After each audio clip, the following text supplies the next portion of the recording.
Mak mengatakan tadi Ustaz yang viral itu sebenarnya tidak.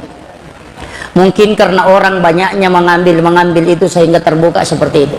Saya itu tidak punya tim media, Pak Bu.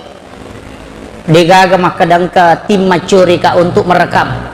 Dan akun YouTube pun saya itu tidak selalu mengupload. Hanya pesan-pesan orang tua yang saya biasa upload. Saya koneksikan dengan agama. Magai wingerala dak pesan guru takali sidendre. Ketika rekamannya itu membeludak dijual oleh penjual kaset, ipodangi mah kada uang begewat dengan kaparset kalau corona sabah untuk boleh kumati idi aga nasa guruta enak aja itu mau bicara semoga ya sangnya dakwah ya sangnya cara ma pasidakkan ya tomi tu niya punai ko ipau ya ko pura ni ipau tanyani ko punna aja mau atur anu pura masidakkan pomelo ko na pak baraka ko ngalatala pak disengam. Dan inilah yang banyak orang tidak pakai, Pak Bu.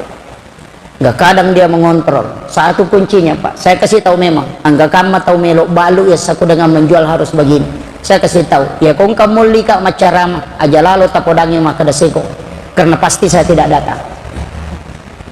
Pesan guru tak mega pacarama, Pak, napa yoli tapa maka daseko lau mau tu seko, Pak, maka dia guru tak tatak dia nama baraka Pak disagangi mapuak guru magai mau balu mani Pak disagangi itu kuncinya.